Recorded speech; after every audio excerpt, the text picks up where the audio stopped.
Every night before going to bed, Amina did the same thing. She walked to the front door. She checked the lock. And then she turned on the small yellow light above it. Not because she needed it, but because someone once promised to come back through that door.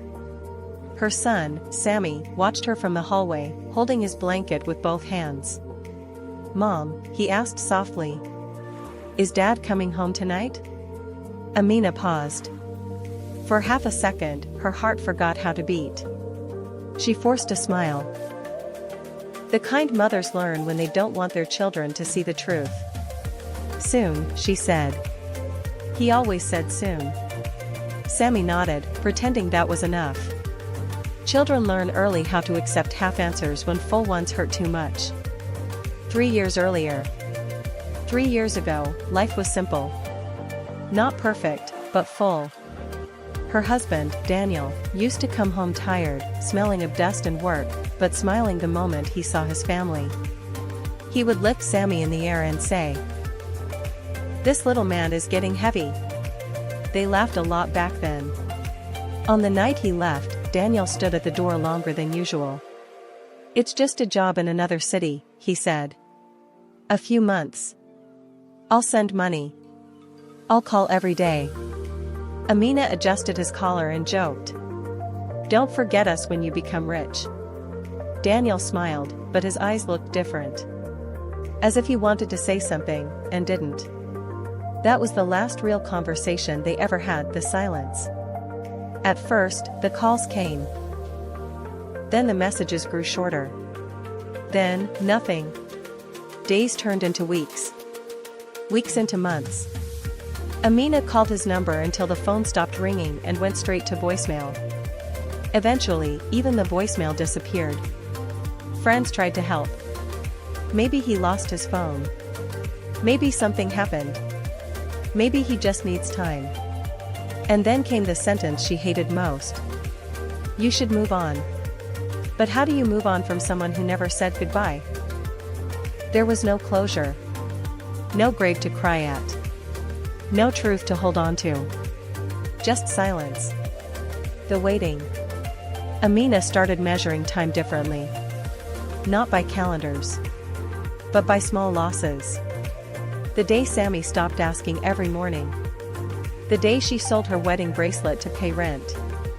The day she realized she couldn't remember the sound of Daniel's laugh anymore. Still, every night, she left the light on. Neighbors noticed. One of them once said gently, "You know he's not coming back, right?" Amina didn't argue. She just said, "I know. But hope doesn't listen to logic." Eid without him. Every Eid, she took Daniel's clothes out of the cupboard. She ironed his shirt carefully, as if he might walk in at any moment and say, "Why did you iron it?" "I was going to wear it like that." Sammy watched her once and asked, "Why do you keep Abu's clothes if he's gone?" Amina swallowed hard. Because love doesn't leave when people do. That night, she cried quietly so her son wouldn't hear. The letter. One rainy afternoon, 3 years later, there was a knock at the door. Not loud. Not confident. Just, unsure. Amina's heart raced. For a moment, she was 27 again. Hope rushed through her veins like fire. She opened the door. It wasn't Daniel. It was a man from the city office, holding an envelope. "We found this with some old records," he said. "It has your address." Her hands shook as she opened it. Inside was a letter.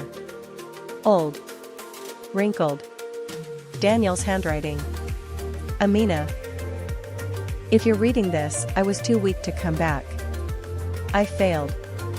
I lost everything. I was ashamed. Please tell Sammy that his father loved him more than his own life. I'm sorry I chose disappearing over facing you." The letter ended there. No address. No explanation. No return. The light. That night, Amina sat in the dark for a long time. For the first time in 3 years, she didn't turn the light on. Sammy noticed. Mom, did you forget? Amina knelt in front of him, tears in her eyes. No, she whispered. I remembered. She hugged him tightly. But later, when Sammy fell asleep, Amina stood up, walked to the door, and turned the light on anyway. Not for Daniel, but for herself. Because some lights are not about waiting. They are about surviving the darkness. And some love stories don't end with reunion. They end with strength. If this story touching your heart even for a moment, then please consider to give this video a like. Every person words then never say and memories then can never forget. These are these stories we bring to you not just to listen but to feel.